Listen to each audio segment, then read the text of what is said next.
remembers it. I said, how did it go? He said, the puck kind of hit the cement, rolled around, and ended up behind me. So not very good. Here's Vancouver's Brock Boeser.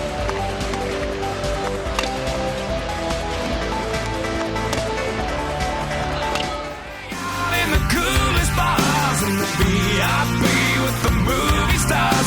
Every good gold digger's gonna wind up there. Every playboy bunny with a bleach. Alrighty, folks, welcome back to Live in 5, baby. Episode number 21, live here, as always. DJ Swish reporting from Scottsdale, Arizona. North Scottsdale, to be specific, joined by my co-host, Gage Ausmus. Folks, that is the captain to all you out there. We are brought to you by, as always, Butter Golf and Mini Movers. Mini Movers is the official moving company of Live in 5. Folks, like we always say over here, low and slow, baby. If you need something moved, if you have a significant other that maybe you're moving in with her, she needs something moved. Maybe she's moving into your place, maybe vice versa. Maybe you're just, done with that old shitty place and you want something new and fresh. Well, get a quote today from the good fellas over at Mini Movers. They will get you done up, crispy rice. Head over to their socials or Gage Ausmus. You're looking at the guy right now. So, folks, again, minimovers.com. Go check that out. A free quote today. And brought to you by, as always, the official lifestyle and apparel brand over here at Live in 5, Butter Golf. Ozzy, we just launched our unofficial AllStar Game tee. We teamed up with the boys from Just Dishin'. Those guys are, they are the official collection sponsor of the Chicago Blackhawks. They're guys out of Buffalo, the Rust Belt, Chippewa Street to be specific. So really cool. Those tees just launched on our socials at Butter Golf. I've retweeted them myself. So fired up for those. Hopefully we can get some of the All-Stars, the actual players in some of those shirts because I will be boots on the ground for the All-Star Game in a couple weeks. Ozzy, before we get to the weekend recap, just want to keep pumping our socials over here, brother, giving our YouTube a little love. That is Live in 5 2024 on YouTube. We have our YouTube short clips, the social clips we post on our Instagram and our Twitter, as well as you can watch just the interviews in terms of the live game film with our guest. I think it just enhances the experience. So every click and subscription to that really helps us. Comment, get at us, let us know what we're doing, whether you like it, whether you don't. Everything always helps, Ozzy. So please click and subscribe to that. So I want to snap it over to you, Ozzo. How was the weekend, brother? What were you get up to? And you got that nice Letterman's jacket on right now, that David Letterman's jacket. Is that strictly from a Mini Movers line, or what do you got there? Is that just for the captain, or you got all the those? Yeah, so look at these. So I actually got we moved this guy. He had an old trucking company and he had 4 of these jackets, just straight black, nothing on them, in his closet, and he didn't need them, so he gave us 2 of them. Clint and I got a couple moving Lettermans made up. We got all these patches designed. Kind of expensive to get patches designed, up front. But now if we want to make more, they're going to be a lot cheaper. So I think in the future, all the boys will have a Letterman for sure. I think that's just the kind of look that we want.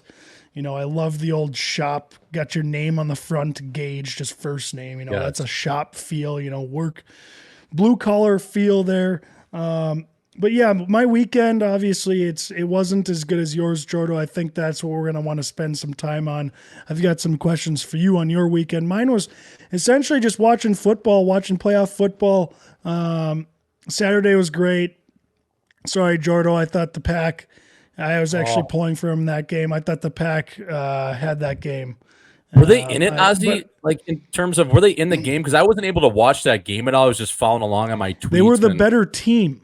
They were the better team all game. They should have won the game. It was tough. I was expecting the Pack almost to kind of, I know I took them to cover, which they did, but man, they looked better than the Niners. They were the better team, and they were playing in San Francisco. So it's kind of heartbreaking to see them lose that game.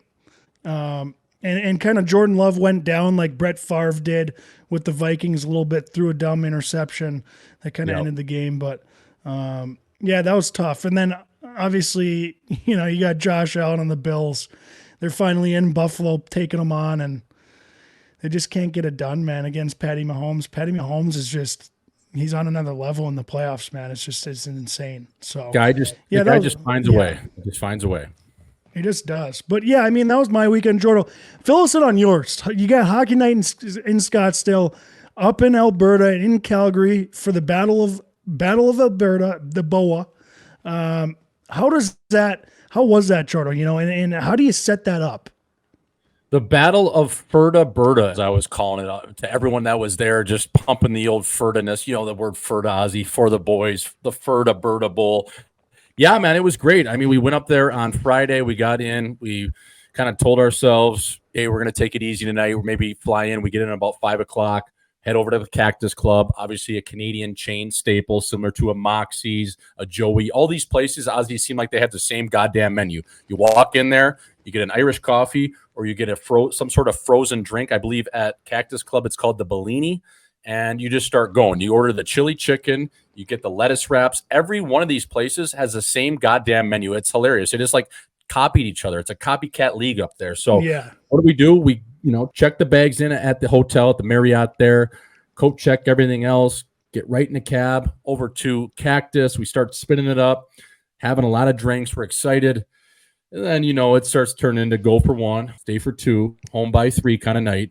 We're chatting up some of the local people. They're all coming to the show, which was pretty cool. Guys coming in from Edmonton, local people. So, not only there for the Battle of Alberta, but to come over and see the Hockey Night in Scottsdale show, which it was pretty cool. I had the Heat Daddy. He has a big following north of the border. So those people were not only coming to see him, but as well as just check out, the live show. And, there was a lot of people that actually do watch Hockey Night in Scottsdale. So it was cool, man. But to back it up, yeah, I think just how I set that up is I had an in with a gal that worked at Cowboys. She's a longtime bottle service girl. So like 2 months ago, maybe 3 months ago, I reached out to her just to get a number in terms of someone in the managerial general manager aspect over at Cowboys, because that's a big production over there. They do a lot of things for the Stampede up there. It's a casino. So it's really regulated in terms of who they bring in, this and that. So I was able to get some pretty good traction in terms of just basically cold calling and selling ourselves of what we're doing for views, getting a live show set up, what we think we could bring in for the amount of people. So yeah, that's kind of how that thing transpired, Ozzo. And one thing led to another. They flew us up there. They kind of took care of everything. And we were able to draw about, I would say, I think they ticketed 300 people. Now the roads were a little bad. I think there was 700 to 800 tickets reserved, but we were still able to get 300 odd people. Yeah. And it was awesome. And I've never. It looked like really a good crowd. It was a great crowd, and I've never really thrown myself into the fire. Yes, we did that show at North Dakota, but that was a little bit different at Joe Black's. Like, this was a legit stage, and you go up there, and yeah, we wanted to talk a little bit about hockey, but mostly, Ozzy, it was like live comedy, brother. Like, you're throwing yourself right into the fire of like improv. You got to have jokes teed up. You got to be talking for about an hour straight, and you got to be able to read the crowd. Like, I noticed right away, none of them wanted to hear anything about hockey. They wanted to hear the X-rated jokes. They wanted to talk about the waitress with the big tits and what we're, doing up there. Canadian women being a little bit hornier. Jokes like that were really hitting with them, as opposed to actually talking about how many minutes Blake Coleman's going to play tonight, or how has Rasmus Anderson's game been this year. To the season, or how is Mackenzie Weegar on the power play over Anderson. Like, they didn't want to hear any about that. They didn't want to hear about McDavid. They didn't want to hear about Draisaitl. So it was pretty funny. But I think the guy that made the entire show, Ozzy, as I named him, and he was cool with this, so it's all good. But there was a guy front row when we first sat down after I gave Bobby Gucci a little bit of a Chicago Bulls intro. He was sitting front row, just all jacked up on Mountain Dew. I mean, this is a Western Canadian to a T. I think he drove in from rural Sask. But I looked down, he's got a backwards Heatley jersey on. He's got his fight strap tied down in the front, because remember, he always got a tie down. His chin was tucked. He had a drink in his right arm, but his right arm, he only had one arm. So I was calling him the one-arm bandit, and he was absolutely loving it. This kid was probably 22, 23 years old, and he was the one-arm bandit, and he was going nuts the whole show. I mean, to the point where he was interrupting us after everything we said, dying laughing. He ended up taking the mic in between the set a little bit. We went to break after a beer pong game, similar to what we did at Joe Black's. He grabs the mic. He requests, "Let me show you how country feels" by Randy Houser, and he puts on a clinic. He kills the whole song. So, I mean, it was pretty cool, man. And just meeting people that were generally interested in the Hockey Night Scottsdale show afterwards, and even a little bit in between. I mean, it was a full-on wrench fest. But even walking around Calgary, walking around the Saddle Dome for the game, like a lot of people obviously knew who the Heat Daddy was, but I was amazed at how much they were in tune with Hockey Night in Scottsdale in the show and the live stream. So yeah, it was cool. Also, I just think like, man, it's a bender. You got to kind of get into character, and you got to be a professional. Yeah, you got to be a professional. And we're going on the road again here, but I mean, it's crazy. Like that province up there, 18 to Boes. Like I thought it was walking around at a little bit like, because we went back there after the game. I thought we were walking around a high school party for a little bit. I'm like, Jesus Christ, like I'm 30 years old. Can we just go back in the green room and kind of snap it around and just get our bearings back? Because they did have us set up really nicely with the table up top, like a little out of the way. But I was like, after all of that, and especially meeting all these people, I was like, can we just get to the green room for a little bit and just hang out? So that was cool. But that was probably the coolest part, Ozzy, was hanging out in the green room before the show. Like I had like nerves, like I was going in like a Frozen 4 type game, like walking out of the tunnel with my mic on, like, let's fucking go, Gucci. Come on, baby. We better not fucking bomb this thing. I saw the video you guys walking out of that room, and it was like, I got some chills. I was like, I saw you guys walking out, and you're like, let's go, baby. And I was like, fuck, that's nails. Like coming out of the locker room, like, yeah, that had to have been a good feel. I love that little locker room setup. You get to prepare in there, a little, kind of get a little nervous, but you're also, preparing and maybe having some drinks in there. Yeah, that's got to be the best part of it. You feel like you're VIP. Oh, it was unbelievable. I mean, we're two essential pigeons over here, but it felt like we were the main stage of the act. It felt like legit. Felt like I was doing stand-up comedy. We're in the green room. We had the Beats pill going. I had the tunes going, setting the vibe. We were drinking tequila, obviously a proven upper. I had my shit kickers on. We were sitting back there. Shout out to Curfew Princey. So that guy is the producer of Missing Curfew, Ozzy. He does a lot of stuff for them, but he does it remote. He's a Calgary guy, and he came down to the show. He was able to capture some game film of us just hanging out, especially in the green room, and then live on the stage too. So he was a big help. So shout out to Princey there, just helping us out, because that was a big time help. He really kind of got us dialed in, made us feel calm. He's just giving us a little bit of an idea, just good vibes, like a team, right? You need a glue guy, you need a guy that coming in there, set the mode. We had a bottle service girl chilling with us too, so we had the whole team. I mean, we had the top six, the middle six. We were all full that way. So it was really cool. And the Battle of Alberta, we had kind of nosebleed seats, but that arena is so funny at the Saddle Dome, bro. Like, it's just so chunky. It has character, yes, but it's so goddamn old. Like, they need a new barn so bad there, because it's like 3 levels, and that saddle, the top of the roof, like, is literally caved in to the point of like this thing could fall on someone's chin at any second. And it's amazing, like the 3rd level seats, like, I don't even know if you can see the ice from up there, because it's like the roof is so caved in and you're so high up there. Like, I think you're just looking like at the top of the scoreboard. Like, it was crazy. So it was pretty cool though. The one thing people kept telling us all weekend was you got to get the dome foam beers. So I guess if you have like 2 or 3 of these, which we did, like it hits you different. I don't think they clean the pipes. It's like a stripper in Cabo. They need the pipes cleaned a little bit, because they were just so disgusting. Like some sort of stench or chemicals in there. Like you have 2 of them, you're just sideways. And that's exactly how I felt leaving the Saddle Dome after that Battle of Alberta game, going back to Cowboys. So could have been the 19 tequilas too before, but who knows? So yeah, man, it was a great time. Jordo, I saw you guys also did a little Happy Gilmore. You signed some fake nukes. And the people are wondering, is that the most expensive material item you've ever signed before?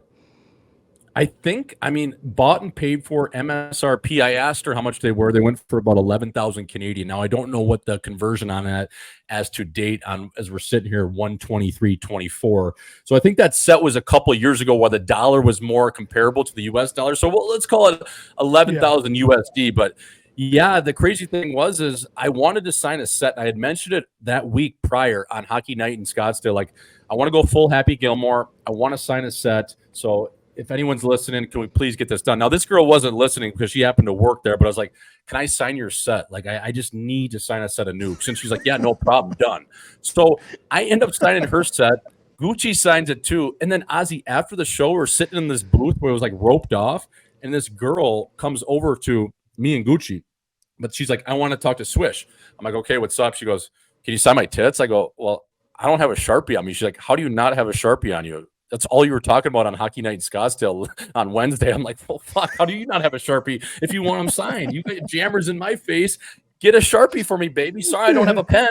So, oh man, it was white. It was full on white trash, but just like me. So I fit in right at home. But yeah, it was really cool, Ozzy. I think the highlight of the week was just that walkout, getting out there, and then after it was all heads are off. So the Saddle Dome, that place stinks. I think we got to get up there one year for the Stampede, though. I think me and Gucci might be going back there for another Battle of Ferberta. I think that'll be on April the 6th. Now we're gonna kind of renegotiate our deal in terms of different things contractually, but I think if we can get back up there for that and establish a really good relationship with the people at Cowboys, because they essentially run the whole Stampede, I think one year got to get up there for the Stampede, bro. I've always heard that. I've always been told, especially by a guy named Andrew McWilliam. I know he's an Alberta boy. He loves the Stampede, and I've always heard good things, man. It's one of the things I got to get up and do at some point. I know it's, the time's ticking away, but that's definitely something we got to do. I definitely have to get up there and get a little rodeo action in me, especially in Calgary. It sounds unbelievable. Yeah, just the setup up there is even where the Saddle Dome is, it's just straight rodeo grounds. I mean, it's just built for that, and then everything just funnels back right to the jaw of this Cowboys place. And they're putting in a hotel actually there. I don't think it's going to be done for maybe 4 or 5 years, they were saying, but yeah, I just think if we could get up there and especially having a decent relationship with those people up there now and hopefully continue it on, I think that could be pretty cool and get set up really nicely. And then, this Cowboys tent that I'm hearing about for the Stampede just gets going. They have great action. And they've had anyone from Brooks and Dunn to Diplo up there, Tim McGraw. So they've had everyone up there. But yeah, also it was a great time. I cannot wait to get back up there and just those dome. I mean, you're going New York City. You're going to New York City this weekend, right? So like, you've already got your second show right back to back. Like, how good are you feeling about this one? You got to be feeling a little more comfortable the second time around. Kind of know what works, know what doesn't. I mean, this crowd will be a little different, probably a little older, a little more East Coastern, but you got to be, you feeling pretty good about this one coming up here too, though. Yeah, I think so. And I think when you throw yourself into the fire like that, I think for me, I probably have to have a little bit more written down in terms of comedic one-liners that I can go back to, just like all comedians do. Like, I didn't really picture myself going into this having to do a hour bit like comedy. I thought we'd talk more about the game. But if the crowd doesn't want to feel any of the hockey because they've got 3 sheets to the wind and they're so goddamn drunk like these people, all they want to do is laugh. So now I got to adjust my game to honestly play a little bit more like Gucci. So now I got to play off him with his one-liners, where if we're talking hockey, I would say he's playing off me. So it's funny how that works and how you really have to read the room. Like, initially we were like 5 or 6 minutes in, maybe 10 minutes in, and Gucci's like, let's go to break. Let's have a chug off. I'm looking at my phone. I'm like, buddy, we've only been talking for 12 minutes here. Like, I guess we can do our first chug off, but like, that wasn't that long, but it's a lot of material. You don't realize how much you're burning through, because when you're just rattling off one-liners and you don't have a guest or you don't have a third party like you at the UND show versus the Gopher. So it was different, but it was cool, man. And the one quick story, it's a little off topic, Azo, but I want to tell it because it kind of sets the stage for how the whole week went. So on Wednesday or Thursday, Gucci wanted to go watch some. That's the Heat Daddy, by the way, folks. Robbie Gucci wanted to go watch some basketball. He wanted to go watch a couple of the NHL games just at a bar right by my place. So he drives up. We ended up just having a couple. And I was actually not drinking that night, so I was strictly on the coffee. Not even the Irish, Ozzy. You'd be proud of me. Just strictly waters and coffee. Yeah. Maybe a little bit of hot tea to coat the throat for the big weekend in prep. And I knew we were going to be getting in one probably Friday or Saturday, maybe even Sunday, trying to sweat it out. So I was like, you know what? I'm not going to drink tonight, Gooch. If you want to fire it, I'll be there. I'll be a wingman for you. Sit there and have some fun. So we end up going to this place called, which is right by me. Sit there just in the bar, cool bar. They got live tunes in there. We're just watching couple of the games, and then that place closes pretty early. It's like 10 o'clock. So we go over to this place called, which is just right around the corner. We walk over there, again, right by my place, and we go sit there, and because it's like a 2 a.m. bar, it's kind of like an industry type place, and they'll stay open for all the workers to get off. So we start chopping it up there. We're kind of mingling with the people, hanging out, and this group of gals and one of their gay friends is like sitting right next to us. So they start chopping it up with us, and we're in this booth. They're in the next booth. So David Booth on David Booth. We're sitting right there next to him, kind of hanging out, watching some TV.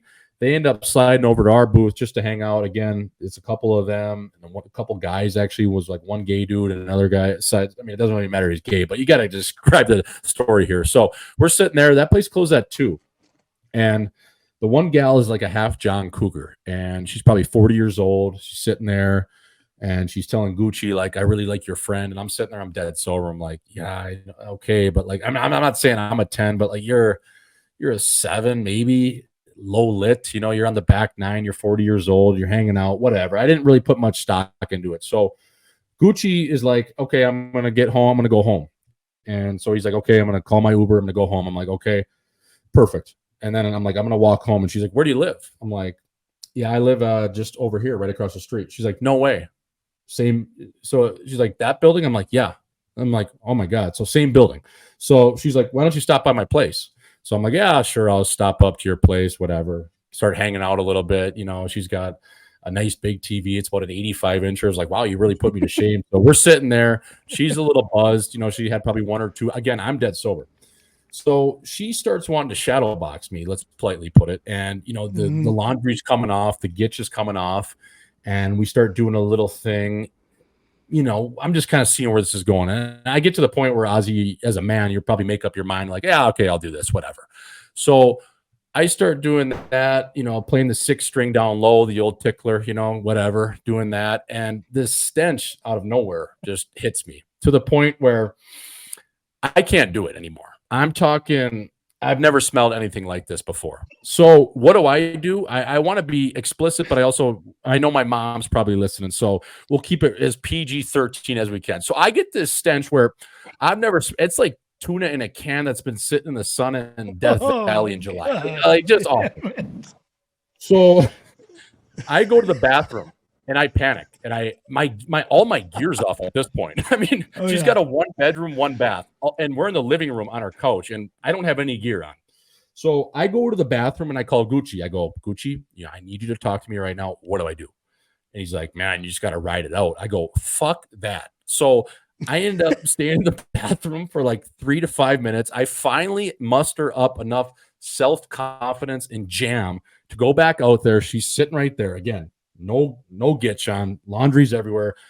I don't really say a word. I just grab all my stuff, Ozzy, and just beeline it out of there. I'm like, yeah, I'm out of here. She goes, what? I just leave. And I'm like, do you want my number? She's like, nope. I'm like, perfect. And I just beelined it out of there. That was the night on Wednesday night. So it's like, oh my God. Oh my God. I mean, Ozzy, I mean, come on. What do you do in that situation? Do you do the same thing? I wanted to ask you because even if I had an N95 certified Tony Fauci mask on, I'm not doing that. Yeah. It was disgusting. Yeah, I think as guys, you know, I think a lot of us have dealt with something along these lines a little bit, where in terms of, you know, you get a really bad stench. Now, this is a stench. It could be a two-way street. Sorry to interrupt you, Oz. Like your nutsack could smell after a night on the dance floor too. So it goes both ways. It always throws both. But back to you. Sorry, I just wanted to put that in there. It does go both ways, and I just think the girls are at a little bit of a disadvantage. I feel like what they have down there is a little more susceptible to, you know, taking on some of that bad stink. But yeah, I mean, the deal is we all know that smell. The girl has to be able to smell it, right? Or else, like, there's no way she's just like, oh, there's no smell. Like, she has to smell it too, right? Like, has to. Yeah. I mean, I was looking around the bathroom for the Febreze just for her own sake, so she could sleep at night. You know what I mean? So yeah. Like, so, but Ozzy, what besides the smell? Like, everyone, you know, they got the image in their head about that. What do you do now? What do you do now, though? Right. As me walking around the same building as this girl who only lives 1 floor up. I've been taking the stairs. I never take the stairs.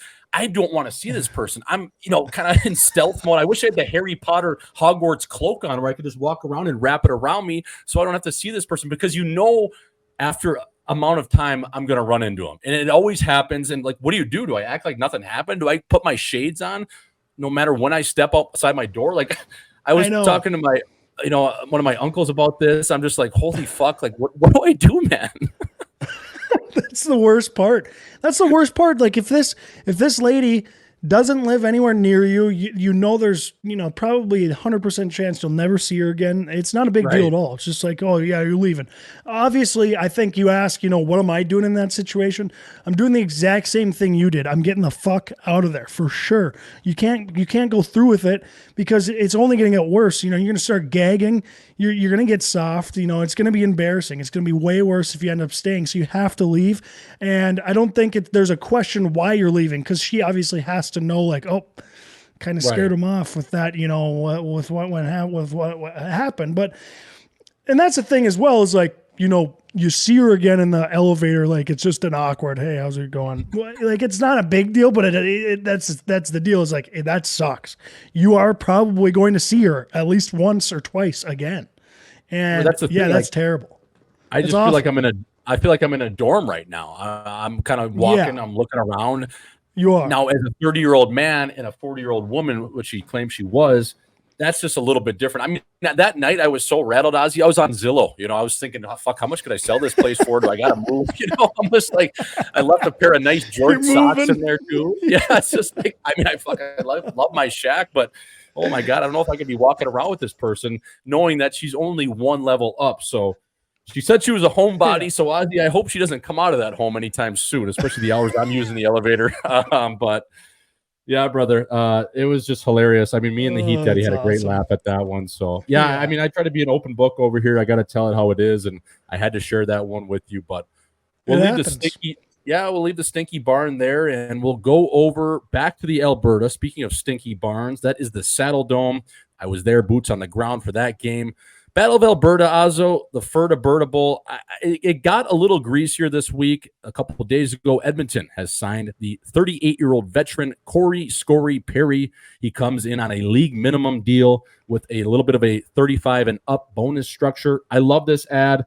He adds a little sandpaper to that bottom six, a guy that can still play net front on a power play. Power play probably number 2 with Edmonton, but the hottest team in the league right now has won 13, maybe 14 games in a row as we are recording. So I love this ad, though. Corey Perry back in the mix.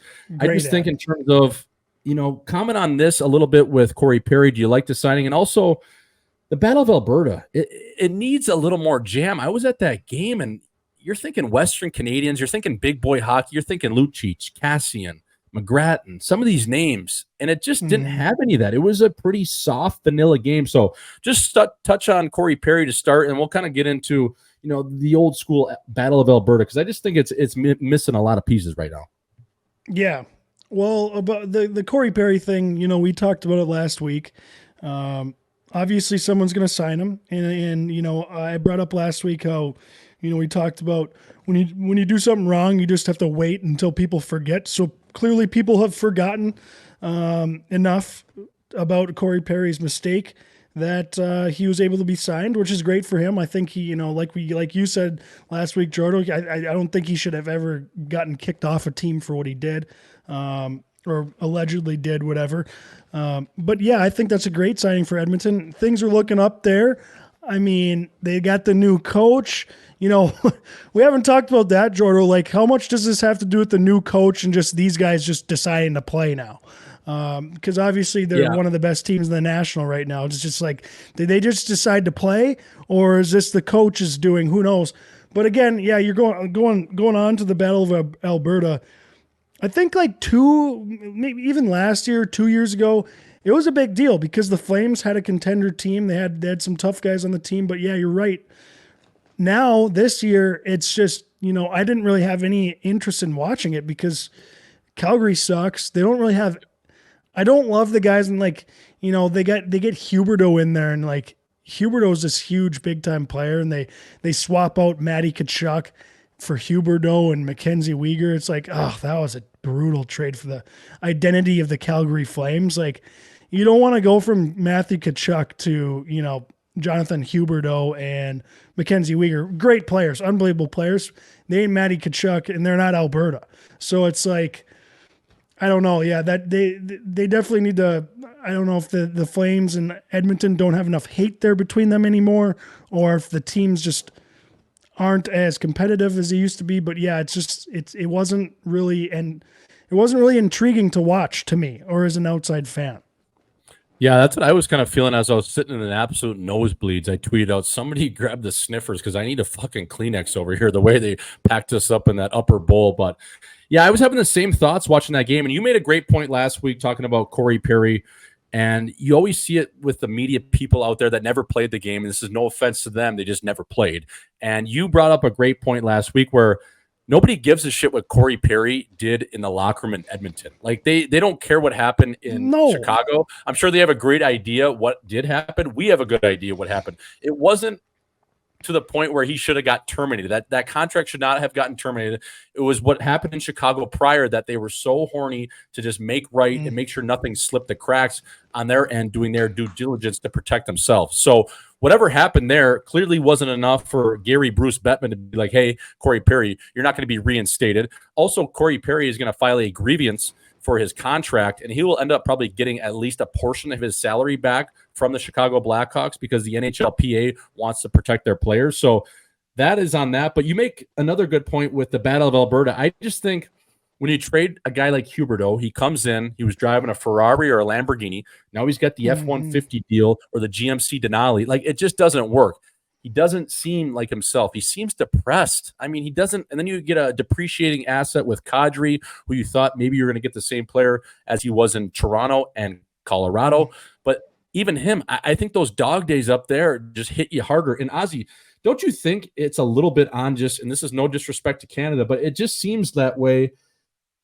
The Calgary Flames, they have a hard time of bringing guys in and also keeping their restricted free agents or their unrestricted free agents. I mean, a guy like Lindholm, he wants out. He's their number one center.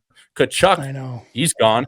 Gaudreau had no interest. Noah Hannafin was reportedly offered 8x8 at the start of the year, 64 bananas, and he doesn't want it. He's like, you know what? I don't want to sign here. I want to wait. So clearly he doesn't want to be there. It's got to be so hard to really structure the makeup of your team when you constantly lose these big-time pieces, these core pieces. I think if you're Calgary, I think you got to look at probably moving Lindholm, probably trying to get some guys on entry levels, restricted free agents, some picks, guys that you can draft and at least keep them for 7 odd years. Because once you know, as you get to after that second contract, Ozzo, and you get into UFA, you can't really keep these guys. And it seems apparent in Calgary that these guys don't want to stay there long term. I mean, Hannafin, like, good player, but you're turning down $64 million. Like, who's to say you're going to get that anywhere else? That clearly shows me you don't want to fucking be there. Do you know anyone there, Jordo? Because like it's clearly, it must not be that good of an organization, or they don't run it properly. Because you could be on a bad team or a team you don't really feel is headed in the right direction, but if it's ran properly and you feel you're treated well and people care there, I feel like guys are willing to stay and build something. But it seems like no one wants to stay there and build something. So it's like, have you heard anything like that? Or like the organization is just kind of...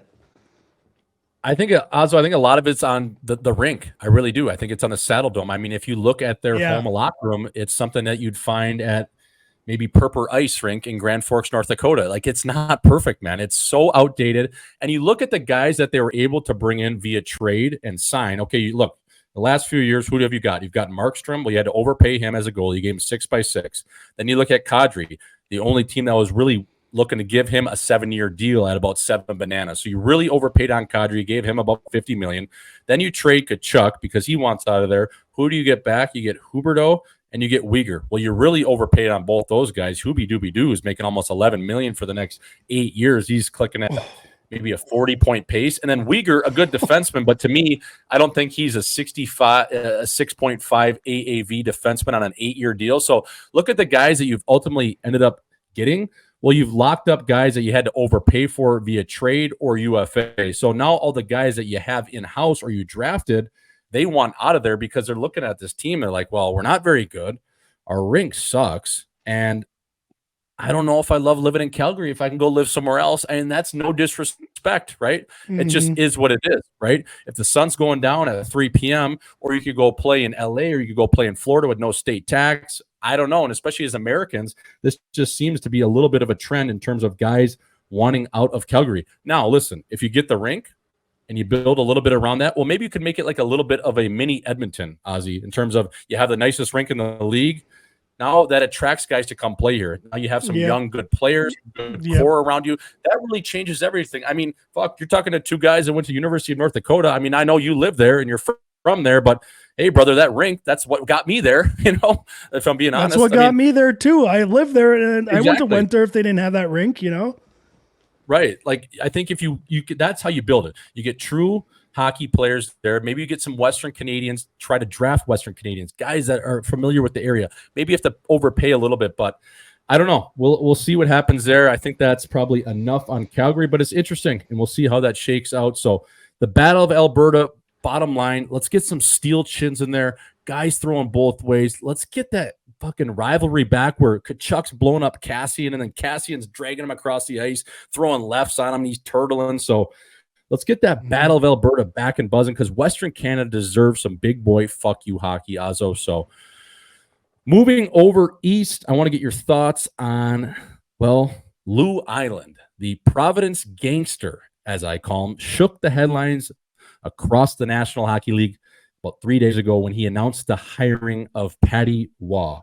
Personally, I love this move. This is a coach that has big-time jam. I think he's fueled by emotion, I believe.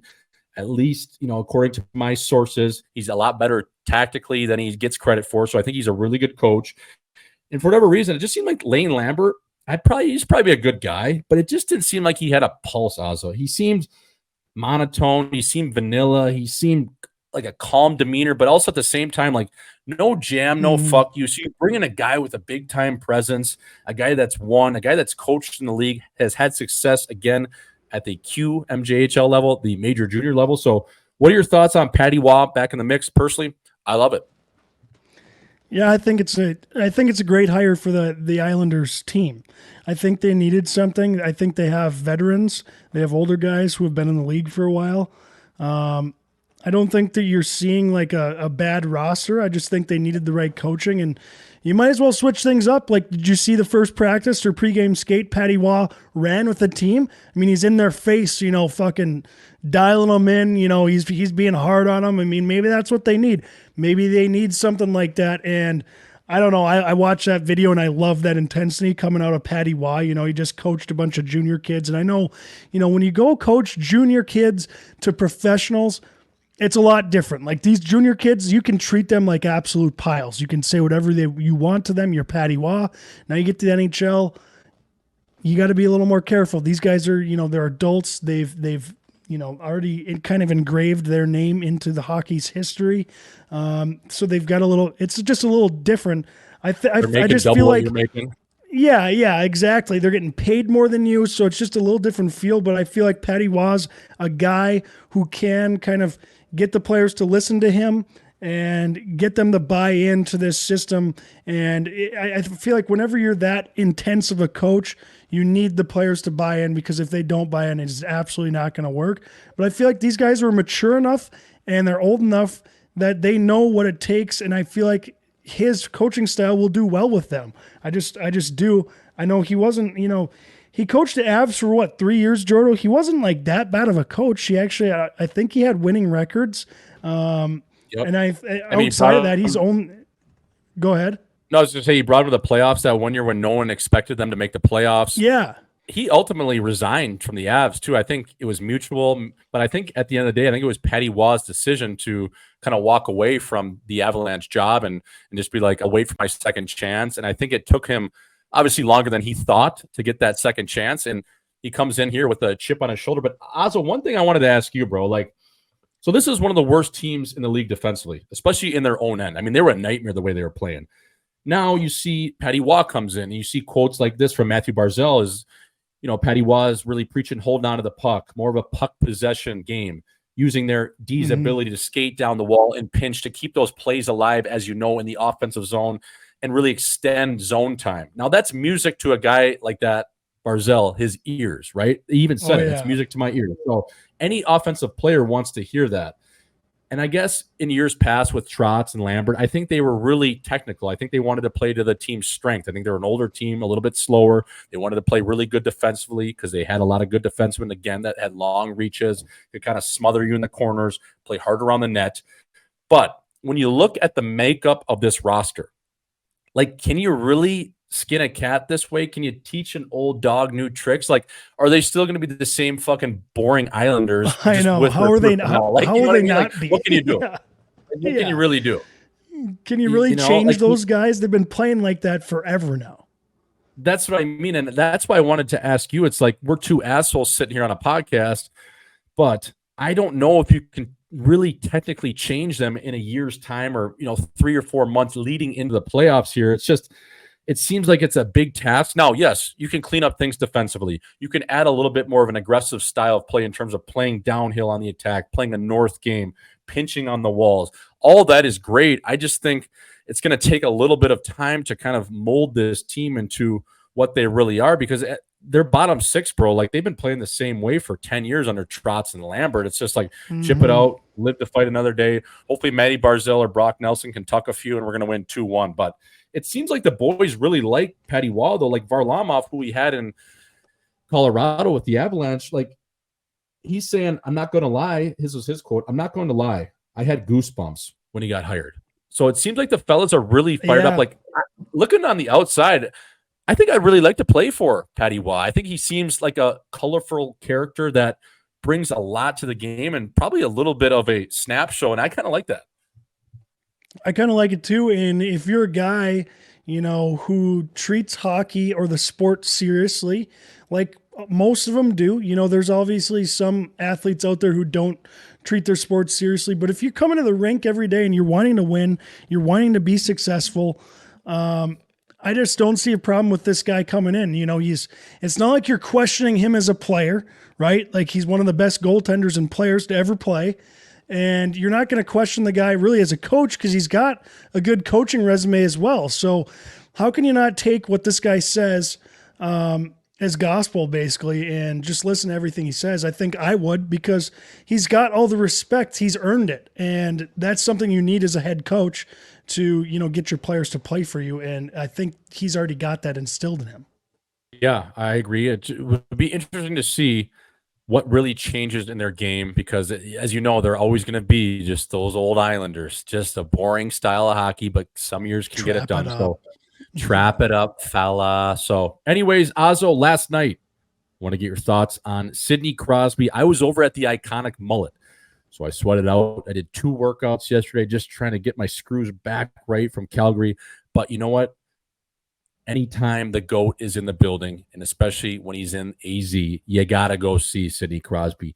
Did you see that tip by him last night? I mean, I've seen guys, boots on the ground here at the Mullet Arena, McKinnon, Makar, McJesus, Ovi, Pasta, Drat, Kucherov. All these guys, I've been boots on the ground at the iconic Mullet, chin tucked in my section over there. But that skee ball ramp mid-range tip from Sid, did you see how disgusting that was? I don't think the average fan realizes how nasty that is. And that's what I tweeted. I was like, as players, as former players, and especially as a defenseman, how do you even defend that man? Like, he's like 10 feet off the net. It's crazy. It's nuts. You can't.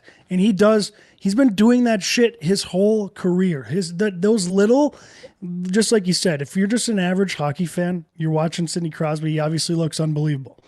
But when you know the game and you know how hard it is and the little details, the little stick movements and all that stuff that plays into it, he is unbelievable at that. He's a magician with his stick. He can tip those pucks. He can ramp them up, like you said. He's a fucking skee ball machine. He's always been doing that, man. And I ever since McDavid got into the league, the Sidney Crosby talk has kind of tapered down. But people forget how ridiculous that guy was and how ridiculous he has been his entire career. And it doesn't even look like he's taken a step back. Like we almost got a fucking LeBron James in the NHL right now. It's crazy. And all the injuries he's battled through, especially the head injuries, 7 odd concussions that are documented.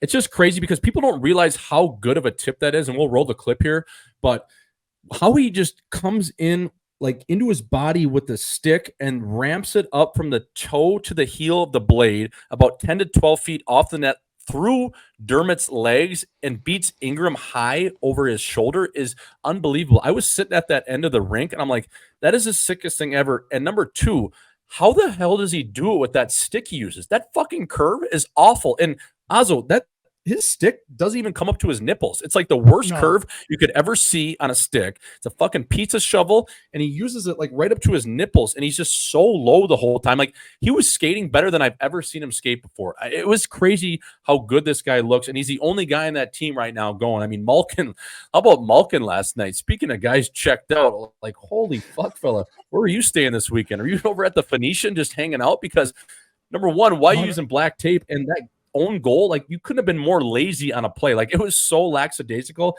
That guy, like, you can just tell he hates Mike Sullivan. I don't know if it's going to be a coaching change or one of the two is going to get moved. Essentially, Malkin, I think, is unmovable with making $6 million for the next 2 years. But is Sullivan gone? Because that team looks so lost besides Sid, Azo. Yeah, no. The Malkin thing's hilarious. I feel like that guy's been checked out for years now. He hasn't been himself for years. And I know last time Malkin was in the cities, I think it was 2 years ago or a year ago or whatever, he was playing Minnesota Wild. Him and Kaprizov were hanging out the night before the game. And I know this because I know a couple of the girls they were with, but they were hanging out together just the night before the game, I think, eating pizza. Like, those guys do whatever they want. They're Russians. Like, there's nothing that can, no one's going to tell them what they can and can't do. So if Malkin's in Scottsdale and the guy wants to go to Phoenician and he wants to catch a hot tub or, sit by the pool, that's what he's going to do. No one's going to stop him. Yeah. I mean, you're totally right. And he just looks so out of place with that black tape. I think it just looks stinky there. I don't love the look. So I'm curious at what happens in Pittsburgh. I want to touch on that just coming up here in Swishy Scoops, but Azo, Bedard out another 6 weeks. That is a bummer, my friend. One question I wanted to ask you. Now, does this allow for maybe, just maybe, a kid like Brock Faber a chance or an extended look to maybe slide into that top 2 or 3 Calder contention? I mean, he's playing 30-odd minutes a night. His points aren't exactly there. He's on a Minnesota Wild team that struggles. But any guy logging that amount of ice night after night, I know, especially as a rookie, I think you got to deserve, or you at least deserve to be Calder nomination. I mean, 30 minutes, bro. Like, that's no joke for anyone. How is that not taken into consideration? Why is this guy? I don't know. I mean, why are people not? How is that not the biggest stat there should be? Like, as a defenseman, if you're playing 30 minutes, that there's no other defenseman in the league playing 30 minutes. There's guys who have played fucking 15-year careers. They've never played 30 minutes in an NHL game. It's like, how is this guy not? I don't know. I would definitely have him up there. I would even have him slotted as, maybe first right now. I don't know who else is close. I know there's forwards with more points, but he's on track to have 50 some points, which if you look at Quinn Hughes and Cale Makar, their rookie season, I think Quinn Hughes had 53 points and Cale Makar had 51. He's on track to have the same exact, rookie campaign those guys did. He should be in the conversation 100%. And playing that many minutes, it's insane. I just think with Bedard being out another 6 weeks, I mean, Faber leapfrogs a guy like Fantilli. Cooley has really tailed off. Who is even really there in terms of that could compete with Bedard? And Bedard missing 30 games. I think a guy like Faber should really deserve that recognition if he can stay on the same trajectory and play 25 to 30 minutes a night. So that's something we got to keep our eyes on. Azo out of the Northwest Woods of the state of hockey. Going over to Swishy Scoops, our little People's Insider segment. Things I'm hearing around the league. Azo, with Corey Perry off the market, one team that I believe was really in on trying to get him was the Florida Panthers and Billy Zito. Now, they weren't able to ink the veteran and come to terms. He obviously goes to Edmonton. But one guy, I think, and he's a friend of the show, that is going to get an extended look come the trade deadline or maybe just before, especially from a team like the Florida Panthers, is 3-time Cup champ, our boy, Patty Maroon. I mean, with the Wild probably not making the playoffs this year, I don't think they're going to be able to do it or sustain any sort of push. That is just my humble opinion. But a guy like this, who's an ultimate glue guy, as we know, great chin, he's got 15 points in 46 games, so he's on pace for about 25 points on a third, fourth line, probably a fourth liner on most teams in terms of a cup contender, but a guy with 3 mugs and knows how to play, and he can fight anybody. He's going to hit. He's got great hands. How does a team not like Florida or some of these teams looking to add some meat and some veteran presence in their bottom 6, especially on their fourth line, not maybe go after this guy because he's not going to cost you anything. He's going to be a later round pick, if that, right? So I think he'll be on the move, especially with Jared Spurgeon being done for the year. I think the Wild, they should probably sell. Now, this one's interesting, also. This one's picking up a lot of Willie Beeman steaming. I'm hearing this from sources all over the league. I'm hearing Jake Gensel's name is being floated around, and Kyle Dubas is going to have a very tough decision to make. Do we keep Gensel on an 8-year deal and keep him around and really try to go after this with what we have left in terms of this older core of Sid, Malkin, Letang? Or do we get this guy to the open market right around deadline time, and do we move him for, the most we can get him for? So that would probably be like a sign and trade, but Vancouver is a team looking to add. And the ties he has with Vancouver, and especially their staff, well, Jimmy Rutherford, who was in Pittsburgh, was the former GM when they won the back-to-back mugs. Who was the assistant coach on that team with Mike Sullivan? Well, the head coach of the Vancouver Canucks and Rick Tocchet. So keep an eye on this one, fella. Ben Hankinson is his agent over there, Gensel's agent. I think if Pittsburgh and Dubas can't come to terms on what they want to pay a guy like Gensel, if they're moving towards more of a rebuild, I think Gensel will be on the move. I think it's going to be a steep price. I think it'll be a sign and trade. And I think one team really kicking the tires on them that I know of is the Vancouver Canucks. So keep an eye on that one, brother. My last little piece from Swishy Scoops. Sean Monahan is inevitable that he will be on the move. GM Kent Hughes has a asking price out there. Seems to be at least a first-round pick. To me, that seems a little bit steep for a guy like that, especially with the double hip surgery. But, a guy that could come onto a cup-contending team, be a third-line like center. He has 31 points, I think, in 46-odd games. So a real solid player playing some of his best hockey in the last few years. Ozzo, that's another name I like for the folks to keep an eye on. Monahan going to cost the team probably a first-round pick. And then Chychrun, I haven't heard a ton on him, but he had made it pretty clear last year that he does not want to resign with the Ottawa Senators. So now they're looking to move him with 1 year left on his deal after this year. So that is Swishy Scoops. That's what I got for you people. If I have anything else, obviously you'll hear it from the People's Insider, from the source, baby. Low and slow over here. So what I got there, Ozzo. Now getting to the fun part with you, brother. We got one hitters with Ozzo. I got a 5 or 6, an array of questions for you over here, brother. I'm going to shout them out to you. You're going to give me your answers. We're going to start it at the top here. The guy that we just spent a lot of time talking about, Sidney Crosby, over under 50 goals. Ozzo, right now he's got 27 in 47 games. Regretfully, I'm going to have to go under on this one. Yeah, I think you're probably right there. UND Sioux over under 4 out of 6 points this weekend against the DU Pioneers. You will be boots on the ground at the Ralph Engelstad Arena, so you will have a front row seat, and we'll talk about that series after. But UND Sioux over under 4 out of 6 from the Pioneers. Over. Love that. This is a yes or no question for you, brother. The Detroit Lions, do they make the Super Bowl? No, they do not, unfortunately. Okay. Going to go with the San Francisco 49ers. That game's at Levi Stadium, right? Yep. This one, a guy that might tuck 60 goals this year. He might get it, Ozzo. He is second in the league right now to none other than Austin Matthews. Sam Reinhart, over 9.5 AAV on his next ticket. So if he signs with the Florida Panthers, we assume he's going to get an 8-year deal. If he signs elsewhere, he goes to UFA, he'll get a 7-year deal. It's just how it works. Will that number be over 9.5 AAV? I mean, that's a good chunk of change. I think he's worked his way into over. Wow, I think you're right, too. Yeah, I think you're right, especially on the open market. He'd be having to take a home count discount, the old trim count, if he signed for anything less than 9.5. Now, this one is a dagger. This is a tough one. At least I think so. The Toronto Maple Leafs, do they make the playoffs? No. I love it. I love it. I don't think so either. They stink. I don't think they do, man. Poppy. No, they only got Poppy, man. That's all they got. And Nylander's cooled off now. So I don't know. That'll be interesting. I like that pick. Now the final one. This one's just totally off the screws, but I got to ask, and the people I think will like this one. Who is our next buddy to get engaged? If you're shooting from the hip.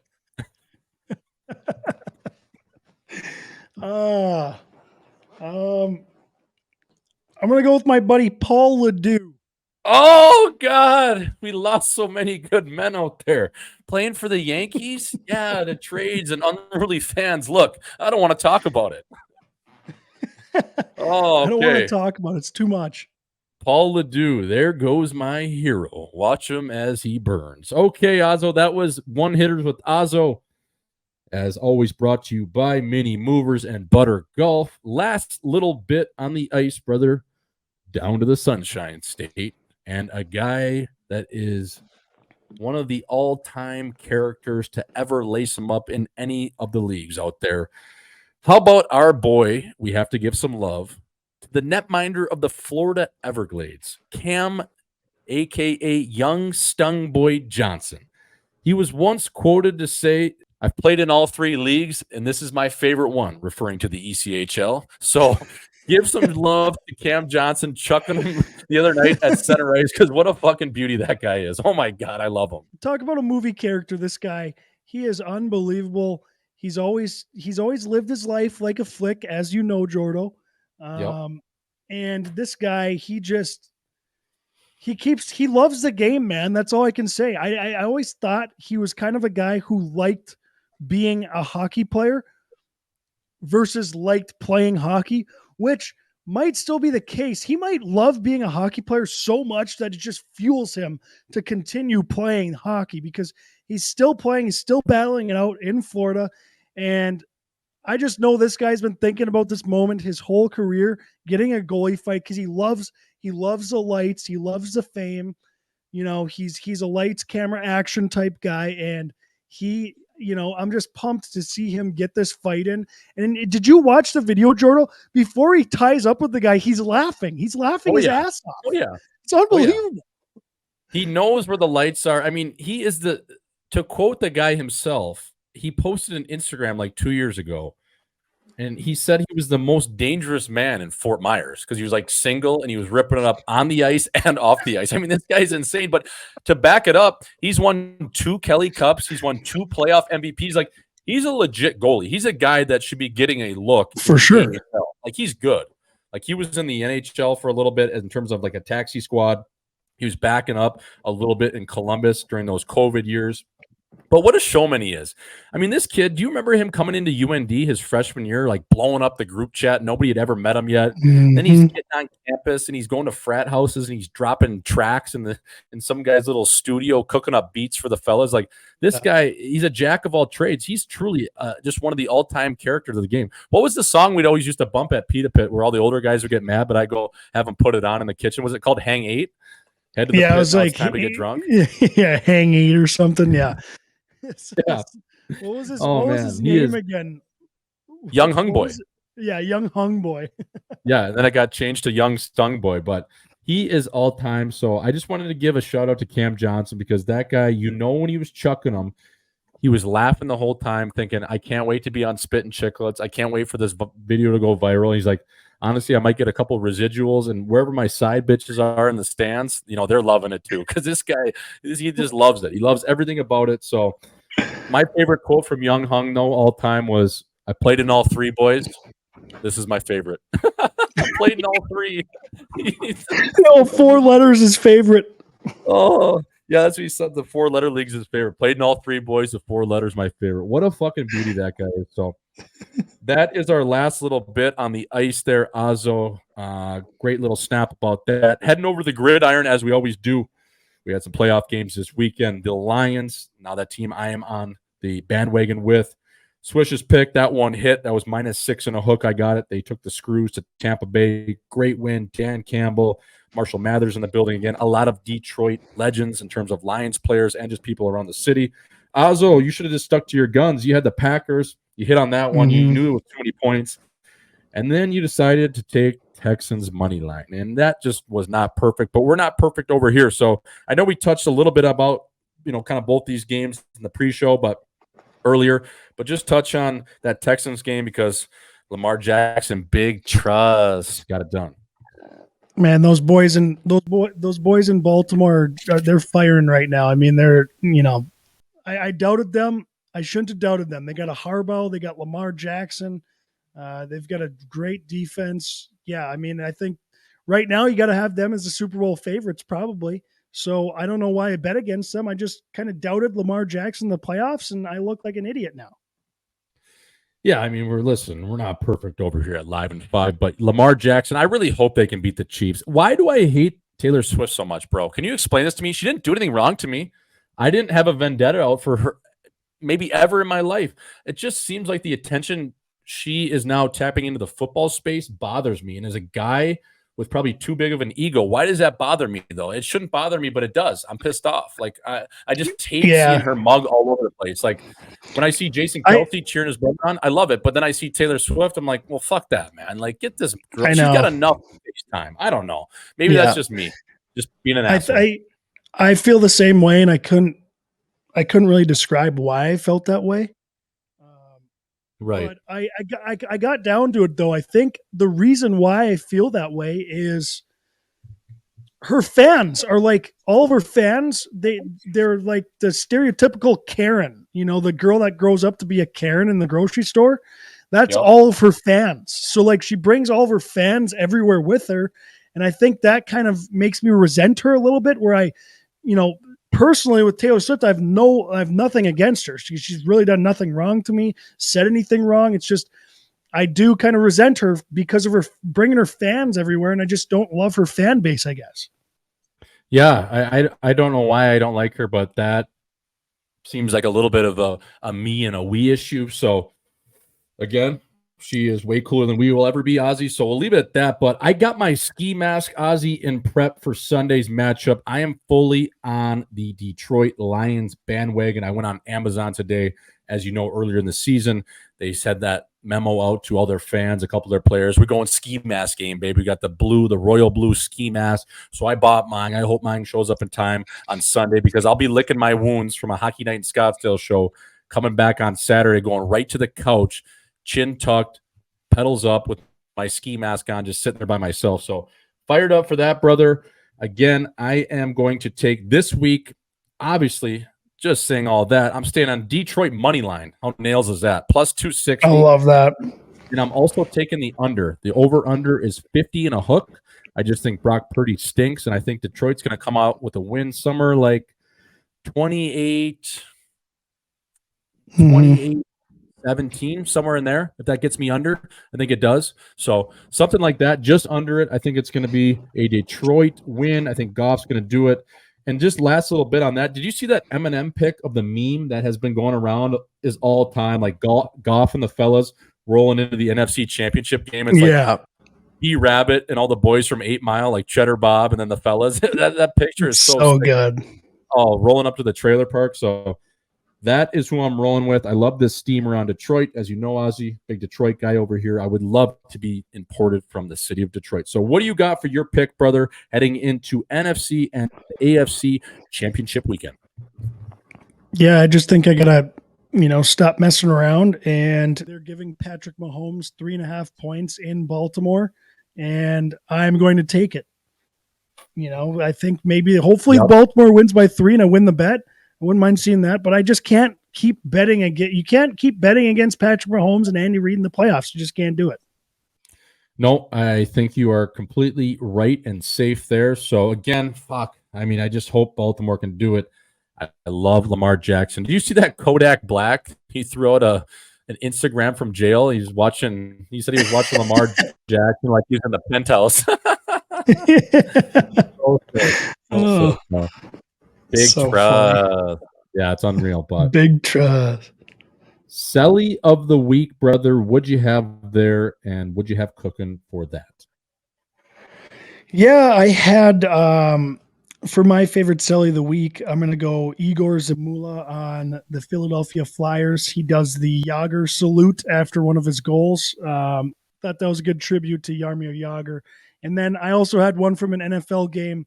Chauncey Gardner-Johnson, the cornerback for the Detroit Lions, picks off Baker Mayfield and flips the ball to him after he picks it off and gets tackled out of bounds, finds Baker, flips the ball to him. Unbelievable. And before the game, this same cornerback kind of chirped Baker Mayfield out of nowhere. He's just like, yeah, I don't know. We've been watching the tape. Like, this guy sucks. He's just got good weapons. Like, that's it. So he chirped Baker Mayfield, picks him off, throws the ball back to him. I mean, ultimate villain move. I'm a huge Bake Show guy, so I didn't really love it, but that's Nailgun, baby. And that's a great celebration. That is a great celebration. Both great ones there. I didn't see that Jágr salute, so I'm going to have to go rewatch the tape there, fella. But staying in Philadelphia, last night, Azo against the San Antonio Spurs, Joel the Process Embiid is such a beauty. So he drops a 70-piece on the Spurs Monday night and then goes on the record. Some guy pulled him. I don't know if it was a reporter, maybe a coach on the team, but I saw this video of Embiid. And the guy asked him, like, hey, what went into that 70-point performance? Like, or how good do you feel? He goes, yeah, I finally learned how to pass the ball. It's like, dude, you just dropped 70 and that's what you say? Like, so nails. I love that. Like, just so cocky. That guy is such a oh, God, it was so cocky. So I love that. I finally learned how to pass the ball. Well, fella, you just dropped a 70-piece on him. So I don't know if you're exactly passing the rock, but that was hilarious. So that was my Celly of the week. Like, come on. Like, really? So good. That was great. He's such a troll. So I love that guy. He's hilarious. And then my nail gun of the week. I mean, how could you not? I have to stay on. I was looking around for nail guns, but like, how do I not give it to young Stung? How do I not give it to CJ down in Florida with a goalie fight? Chucking them from both sides. So I think he's the Live in 5 nail gun of the week, unless you had someone else, Ozzo. Who else did you have? Do you have anyone else? Yeah, no, I had Camera, obviously, and then I was also going to throw Chauncey Gardner-Johnson in there, the Lions, my celebration also. Nails play to pick him off and throw the ball back. You can only do that if you're a nail gun. So he was also kind of my second, because I had Camera as my number one as well. So yeah, I think that consensus over here at Live in 5, Cam Johnson, the pride of the dirty, baby. Troy, Michigan is the Live in 5 unanimous nail gun of the week, chucking them from both sides. Goalie tilt down there and the easy come, hard to leave. So, Cameron, if you're listening, brother, you are a beauty, a certified beauty, if you will.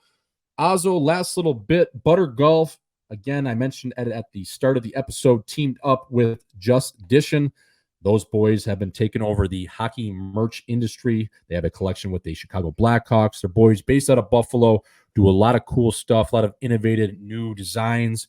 We teamed up with an official AllStar Game shirt. So check that out on the Butter site, the Butter socials. It's on our Instagram. It's on the Just Dishin' account. So really cool. Hopefully get some All-Stars like the man himself coming on our show. Brock Boeser will be joining us next. Ozzy, it is a All-Star edition over here at Live in 5. It was great to chat with Bess.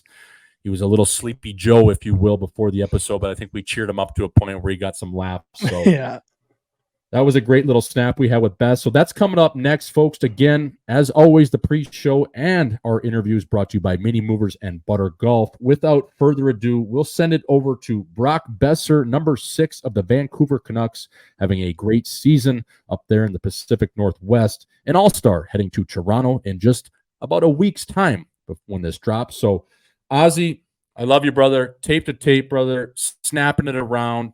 D to D. Have a great time in Grand Forks. We will chat when you get back, and we'll go from there, brother. But I always love chatting it up and snapping around with you, baby. Fuck yeah. All righty, folks. Now introducing from the middle-class suburb streets of Burnsville, Minnesota. This guy loves his hair more than most white chicks love a Starbucks caramel macchiato. It is believed he puts nothing but Jergens lotion and a touch of LA looks in his lion's mane head of lettuce. But he will have a confirmed off-air discussion about that. Standing at a modest 6 feet 1 inches and clocking in at a sub 200 pounds, the veteran of 442 National Hockey League games and counting just got named to his second All-Star Game. A lover of dogs, his boats, and the Mystic Lake Casino Players Suite, this 7-year veteran is quite the stick on the golf course, despite only driving the ball 225 yards. Take the head cover off, fella. But as your Uncle Swish would say, brother, it's not how you drive, it's how you arrive. And this guy shows up in style. Folks, without further ado, please welcome Prior Lake's finest, Brock Boeser, for the Live in 5 podcast. Bess, how we doing, fella? It's nice to see you, baby. It's good to see you guys, too. Thanks for having me. I'm pretty excited to talk to you fellas. Yeah, no. Are you? Yeah, are you, Bess? I mean, come on, cheer up here. We were talking to Bess before the show. You know, he's a little sleepy Joe. He just had a long road trip with the Canucks, but thank you for coming on and taking the time, Bess. I know you've been begging to come on, so we were like, hey, talk to Ozzy the other day. He's like, we could probably squeeze him on for 30 minutes, you know? Yeah. 15 minutes, bottom 6 minutes over here at Live in 5. Hey, buddy, come on. Sure thing. You just got me into the All-Star Game. Finally, you're allowed to come on. So, no, it's awesome to have you here, Bess. And I just want to get started off the top with you. I mean, the season in Vancouver, it's going obviously really well. And, it's quite the turnaround from you guys last year in terms of just what the vibe is, the mojo. Looks like Tocc has that thing on the rails. So what do you think the biggest difference for you, not only personally, but the team? It just seems like you guys have a really good group there now, and everyone kind of believes in, playoff hockey come April time. Yeah, I think ever since Tocc came in last year, we just we wanted to set a standard of Canuck hockey and, what it's like to play Canucks hockey. And, we were obviously lost for a bit there, and we weren't playing the right way, and we weren't playing, what it takes to win in this league. And I think Tocc did a great job of kind of setting that standard when he came in last year. And, he talked with all the guys returning after the year last year and kind of set the tone on what he expects from us and, how hard we need to work in the summer and when he thinks we should come in before the year to kind of bond as a team to get ready for the year and get ready for camp. And, I think we all kind of took that to heart, and we all got here like 3 weeks early and skated together for a while before camp. And I think that was a big reasoning on why we had such a hot start at the beginning of the year. Sure. Brock, I wanted to ask, obviously you're having an unbelievable season so far this year. Is this kind of the way the cookie crumbles when you're playing in the National? Like, some seasons go your way, you get some bounces, you score some goals, other seasons don't. Or did you do something different coming into this season throughout the summer that's kind of changed who you are as a player? Or is it just you're healthier, you're playing, what is it? Yeah, I mean, I think I've openly talked to, the media here in Vancouver about kind of what I went through the last few years. I think just mentally, with the side stuff with my dad and all that, I think that mental aspect of things is, it was hard to come to the rink sometimes last year. And, I think just with any person when you're going through something in life and, you don't feel like going to work. And I think I kind of was like that and, didn't really have that drive and motivation, which, obviously it's tough when you play in the National Hockey League. So, I think I kind of got over that at the end of last year and, worked through some things and then had a, great summer of training. My team wanted me to work with a new trainer. So I did that and I only took 2 weeks off after the year ended and had a good, long, hard summer of training and worked really hard and came back and felt great and kind of just felt like it was just hit the reset button and really wanted to look forward and look past my last few years. And so far everything's gone way better than I would have expected. Yeah, Bess, I wanted to ask you, with Tocc coming in last year and getting adjusted and acclimated to the new systems and different things like that, obviously Nicky had played for him down here in Arizona. he really liked Tocc, especially just day to day. You know, I think they struggled just in terms of what they went through on the ice here. You had the bubble. The team in Arizona wasn't in a situation like you guys are in Vancouver right now, but you know, Tocc really pushed the envelope in terms of trying to get this team over the hump, but he really respected him as a guy. And as he calls himself and people around the league, I mean, this guy's a legend of the game. He's the real Rocket for the reason, you know, over 1,000 games, almost 1,000 points. So what's it like just even hanging out with Tocc on a day-to-day basis? Is he pretty loose around the room, or is he pretty tight and kind of has that fine line between players, coach, but also, you know, knowing when to lay the law?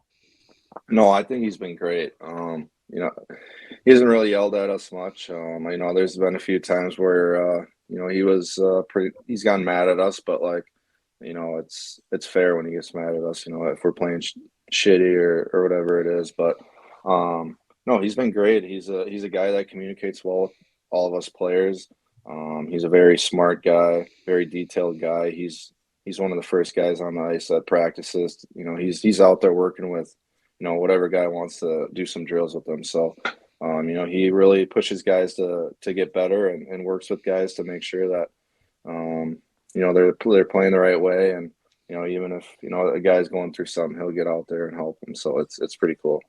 Yeah, that is cool. And one other guy in that coaching staff is Adam Foote. And Footer was a guy that used to work with my agency back in the day. He was like a D coach or a D whisperer, if you will. I would have a lot of conversations with Footer, especially trying to make that step between, you know, the AHL to the NHL and then going from a healthy scratch, trying to insert myself in the lineup. But Footer one year, I just have a quick story for you, Bess. When Footer used to run this defensive coach or this D camp for us, and he was a defensive coach just kind of in and around Denver. And it was actually at the University of Denver, right on their campus there at their rink, Magnus Arena. And it was like me, Trouba, Gustav Olofsson, some of these other guys that were playing kind of in the NHL or the AHL at the time. But Footer would run us through this 3 or 4 day camp where it would be skate in the morning and then maybe a golf or a workout and then go back to the rink. And I think it was the last day of the camp. Footer took us over to his country club. I think it was Cherry Hills or Cherry Creek. And he's like, Schmaltzy the whole day. He's like, Schmaltzy, you're going to be on my cart. You're going to be on my cart. Once we get done with this fucking skate in the morning, you're on my cart. So he absolutely begged us in the morning. We did all these defensive drills, a lot of footwork stuff, some agility, some puck handling. We go over to this golf course, Cherry Hills, and we get on the cart. And Footer is making me have like almost a beer a hole with him. It's like to the point where I may be 8 or 9 deep and it's hole like 15. And I'm like, oh my God, like, we got to go back to the rink. He's like, well, kid, sometimes you got to learn how to play buzz. So we went back to the rink. We did a bunch of skating work, and he's like snapped right into professional mode. It's like, dude, I know you're buzzed right now. I'm half shit faced out here now. But we're doing like, you know, cutbacks. We're doing agility work. So he's just as old school as it comes. So just touch on Footer a little bit because that guy is an absolute beauty. Not that he's doing it out there, but he's just one of those guys that's very smart, but also old school. I mean, cup winner, captain of teams. Like he's just a fucking nail gun. I love that guy. Oh yeah, he's a nail gun, and you know, our whole staff's been great. And you know, just to get Footer on board last year, he's such a smart guy, and obviously, you know, he's a legend, and you know, all our D respect him, and he works with them, you know, every day. You know, whatever it is, breakouts, shooting the puck. You know, he's always out there with those guys and communicating, showing video to those guys. But you know, he's a beauty. Obviously, we don't get to see him like that when he was you know, shooting it with you on the course, but. Yeah, he's been great for us, and he's a player's coach for sure.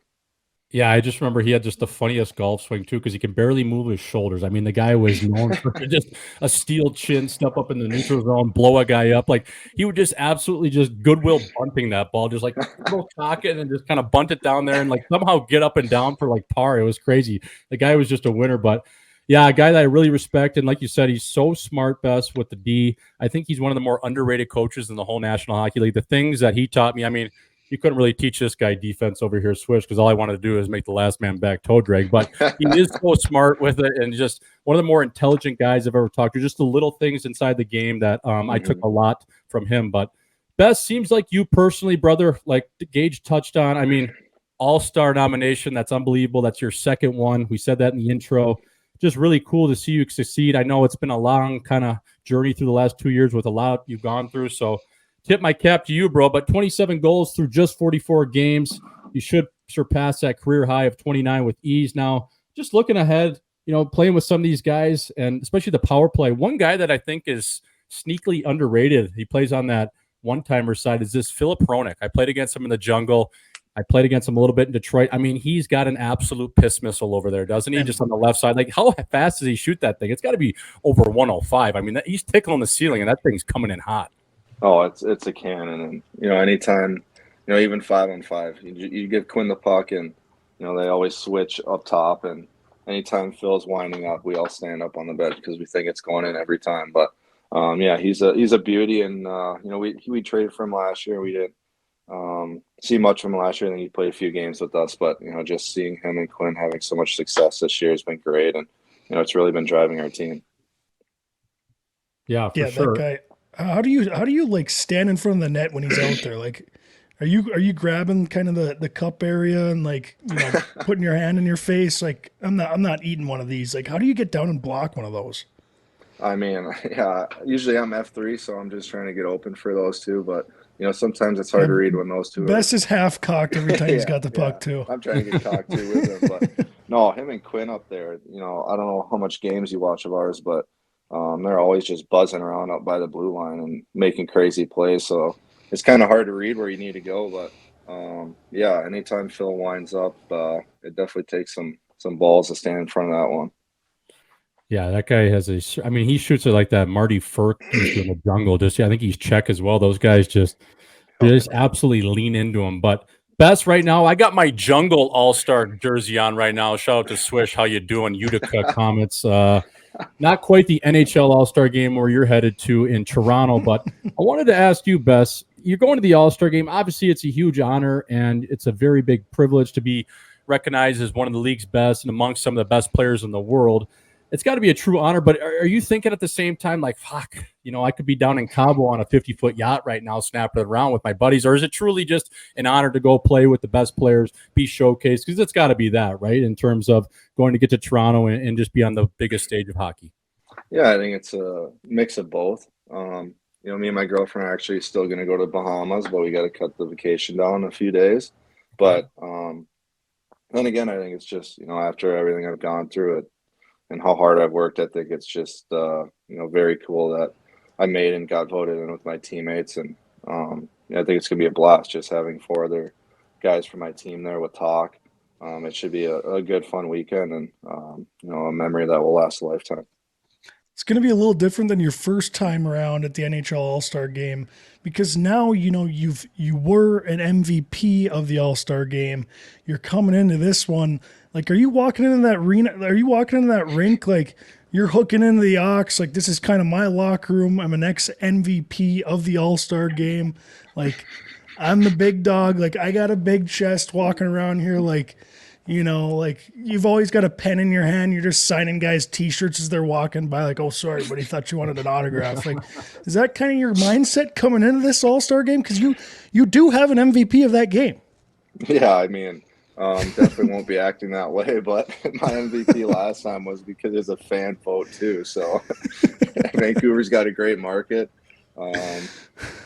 But yeah, no, I think I'm definitely my tail's going to be between my legs for the first few days there. But I think the skills competition is a little different. I think only 12 guys are competing, which is awesome for the other guys. Will just get to sit there and watch, so that'll be fun.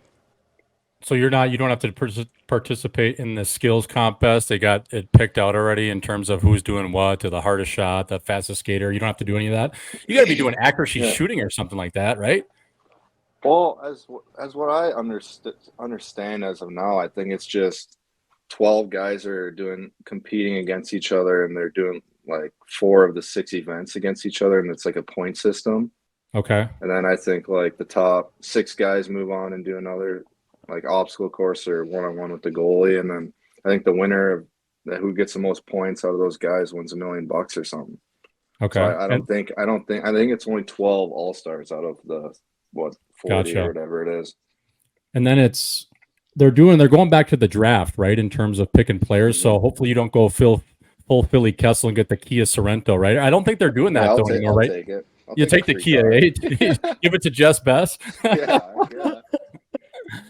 No, I don't think they're doing that though. In terms of like, you can't get drafted last. I think it's like the last 2 or something. They don't want to make anyone feel bad. It's it's kind of up with the times. But So you're going to snap it around the Bahamas for a little bit, Bess, and then you're going to go into Toronto, or are you doing it vice versa? You have to go to Toronto first and have a few days on the backside of that.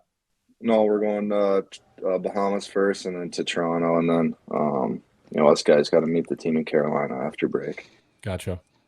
Does this All-Star break feel a little different, just the way the season's been going for the Canucks so far? Like, typically, you've kind of been on teams that haven't been as good. You've probably enjoyed the All-Star break, but I feel like, sometimes when you're on a roll and you've got a first-place team, maybe you're like, fuck, I kind of just want to keep playing. That's probably not the case, but, like, is this a little different feel heading into the All-Star break with, you're in first place in the Pacific, so it's a different period than you've ever been in. It's way different. Usually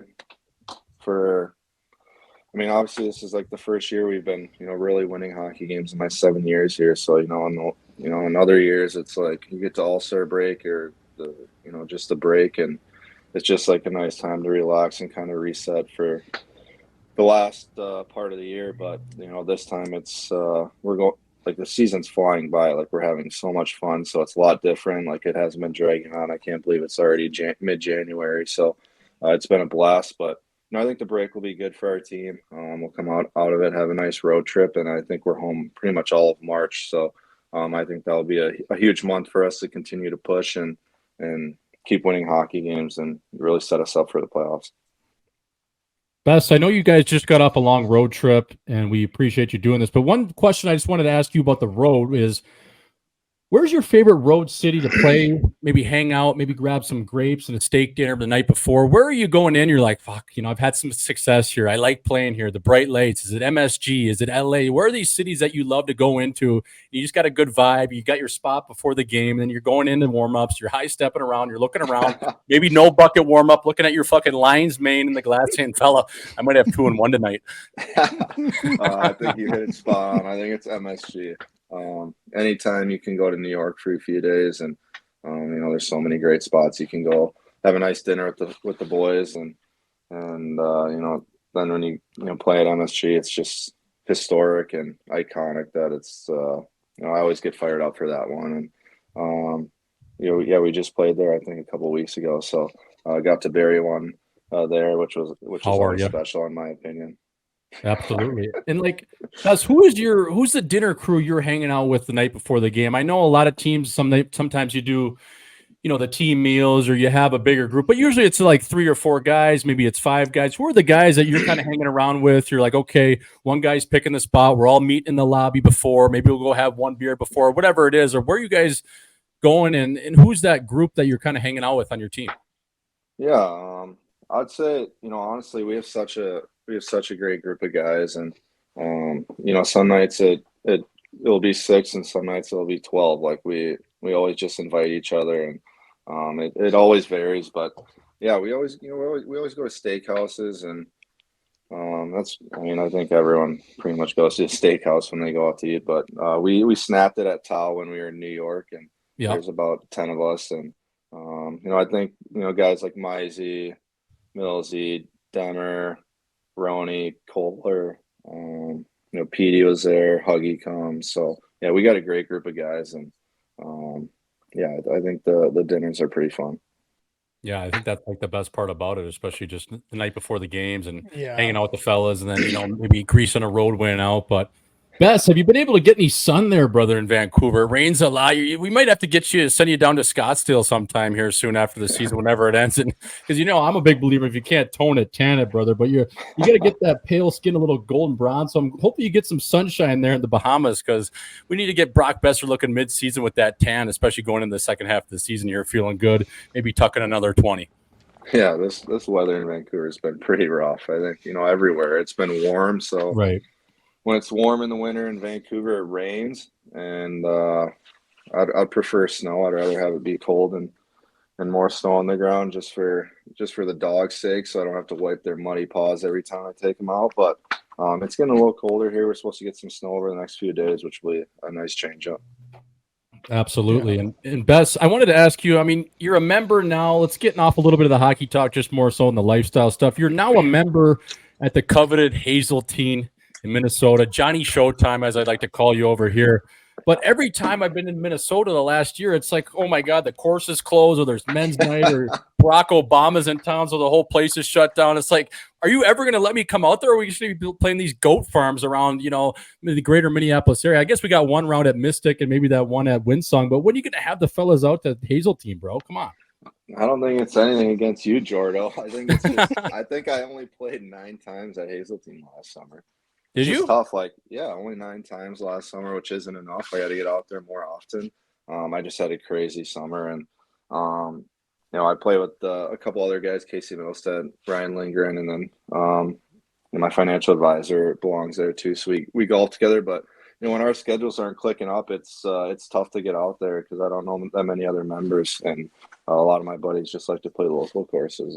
Like you said, we like to snap it at Meadows, and and have some fun there.